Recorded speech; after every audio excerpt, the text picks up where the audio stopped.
Welcome back. You are watching The Global Eye. Brazil voters are just days away from heading to the polls for a presidential election that has deepened divisions in the South American nation.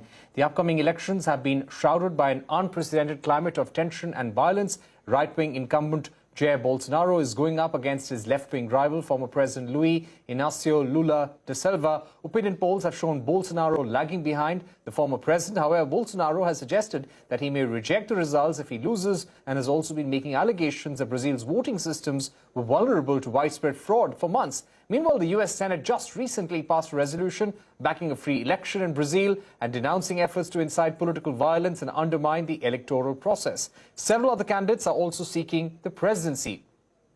If nobody wins, a second round of voting is scheduled for October 30th. Joining us now to discuss these elections is Guilherme, Professor Political Science, joining us from Sao Paulo. Guilherme, if I would ask you about the violence, tension that has been on in Brazil over this election, what is your sense? If voted out, will Bolsonaro go quietly?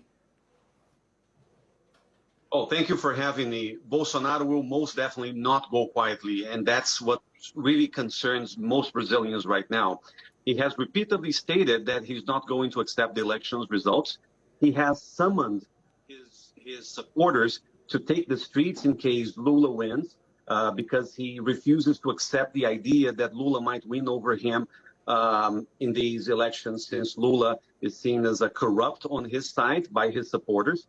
So I think that this defeat is going to bring a lot of turmoil to the streets, at least for a couple of days or weeks after the election's results, in case Lula wins.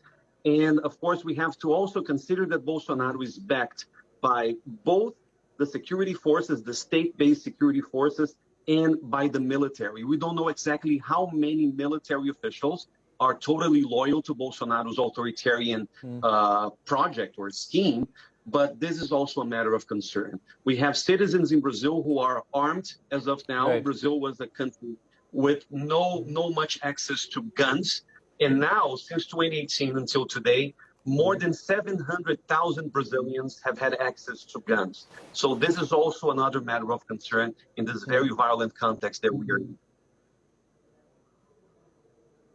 Right. Give us a sense of the signs of a military coup in Brazil, or a sign that if Bolsonaro loses his election, he will subvert the election result. I think a military coup, the likes of which we had in the past, is very unlikely to happen, because the military are not really united behind Bolsonaro right now. Or it's still uncertain whether his support among the military is that much high or that much significant to justify a coup. But what we can see, though, is a situation very similar to the one that we saw in the United States on January 6, 2021. Supporters of Bolsonaro trying to invade public buildings, trying to threaten Supreme Court ministers, justices. So I think that the scenario is more likely to be one of violence rather than one of full democratic breakdown. But yes, if there's violence in the streets, depending on how things unfold, that might really beat up our democracy right now. We have a very young democracy, by the way, in Brazil. It's a 40-year-old democracy, and I've never seen anything like that happening on the eve of elections. Right. What are the reasons why Jair Bolsonaro is lagging behind in these polls? What's making him unpopular? Well, Bolsonaro has run a very radicalized and rather incompetent administration. We have to consider, well, the economic figures are improving right now after the pandemic and in the context of the Ukraine-Russia war. So in one sense, there are some economic figures that are improving, but Bolsonaro has pretty much ignored many other issues so important to Brazilians, from healthcare. More than 680,000 people died from COVID-19 on his watch.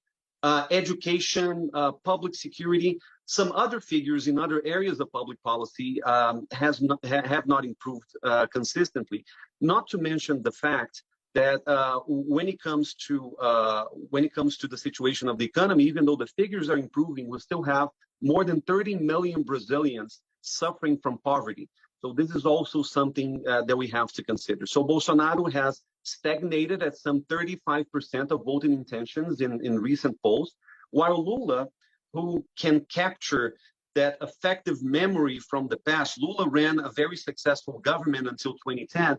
So I think that also makes the difference when Bolsonaro and Lula get face to face. People remember of the good old times of the Lula administration very fondly, because the economy was doing better and Brazil was in a much better global position as well.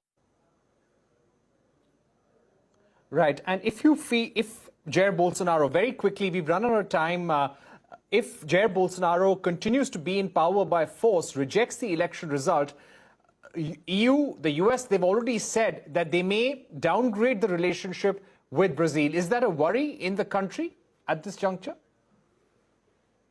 I think that not so many people are worried about the military coup per se. So that's the reason why we sort of assume that there will be no international backing to Bolsonaro's authoritarian scheme in case it happens. So I think that most governments around the world, they are just sitting back and waiting for the next administration to take office. And even though the possibility of an executive takeover or a breakdown is of concern, that's certainly not the priority of most governments abroad. Right. We've run out of time, but Guilherme, Casarões, thank you so much for joining us here on Global Eye, giving us your view on the tense election in Brazil at this point. Let's get you the latest from Iran now. Protests over the death of a young woman, Mahsa Amini, continue even as security pushes back. Iranian President Ibrahim Raisi said her death has saddened all, but the government cannot allow the ongoing chaos disrupting peace in the society. Radhika Udas and Arundhati Ramnan report. Right, there have been a large number of casualties in Iran as a result of these protests as well, and many Iranian women taking to the streets to protest against the killing of Mahsa Amini. With that, it's a wrap on this edition of Global Eye. Thank you for watching. Goodbye.